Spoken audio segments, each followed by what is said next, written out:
Hi, I'm Elizabeth with Oliver Smith the Jeweler. I'm here today with George Reid, our fine timepiece director, and we are going to give you our first impressions on a fake Rolex box.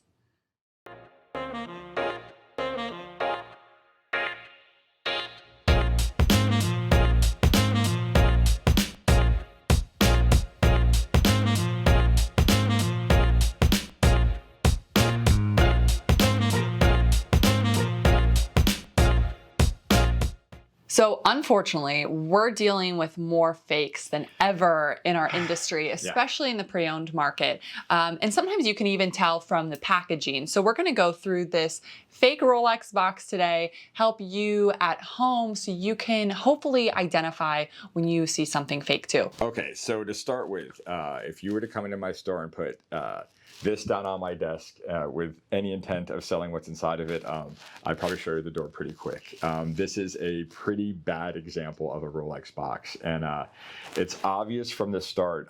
Like I've talked about in other videos, Rolex is a lot of things, and probably the best descriptor is perfect.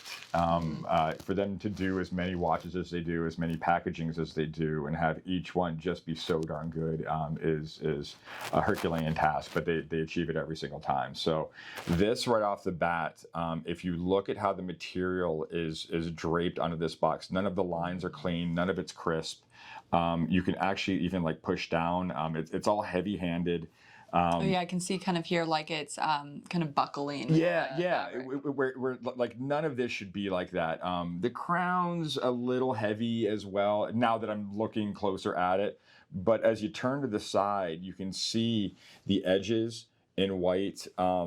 Even the way this is seamed through the back, it's all really, really bad. I'm not sure if the wear patterns are all that wrong or not. I mean, depending on how the box is treated, you can certainly see that. Sure. But then I'm willing to bet if we open it up, it's going to get even worse. Oh, yeah. So, I want to say the smell coming out of this thing when you open it. I mean, it's like chemicals and glue. It's glue. Absolutely. This is completely wrong.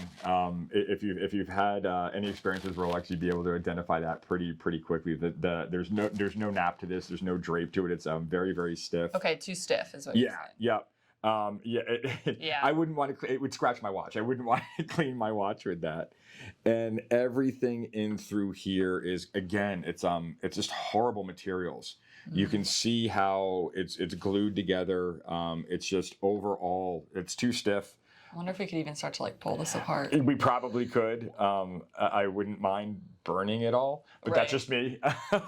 And then we're going to show you a real Rolex box as well, just to kind of compare the two.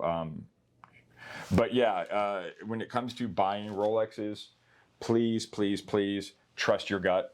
All right, get this out of here. Well, actually, let's do it side by side. Yeah, because you guys can kind of see what I'm looking at right from the top. This is that crisp graining. These lines, this is really thin. This is what actually pushes the top in, and then they glue all of this down to get these lines. Like I said, the crown isn't horrible. The crown itself wouldn't really have set me off. But again, side by side, I see it from the top too. Just how this is just so much more defined and rich and expensive looking than the fake looks. This looks about as good as that fake watch is going to look inside it. Yeah, I can guarantee you. And then once you get into the boxes, I actually don't even have a wipe in this one, but you can kind of see here the differences in construction. Definitely. And like how quickly having a watch in here wore this cushion down. Yeah, where this is pliable, it's luxurious. All the materials just feel really good. Think high-end luxury cars. I mean, I would want to be in this environment. You know, this is a high-end Mercedes. This is a Yugo wanting to be a Mercedes. Any smell from the real one? No, I mean other than the leathers that are in there, the kind of hides. It's got a nice smell actually. So. Again, guys, as you're trying to navigate this world, especially of pre-owned watches, please trust your gut. If something looks or feels wrong, probably is. Any questions, feel free. Let us know here at Oliver Smith. I'm happy to help in any way. Thanks, George.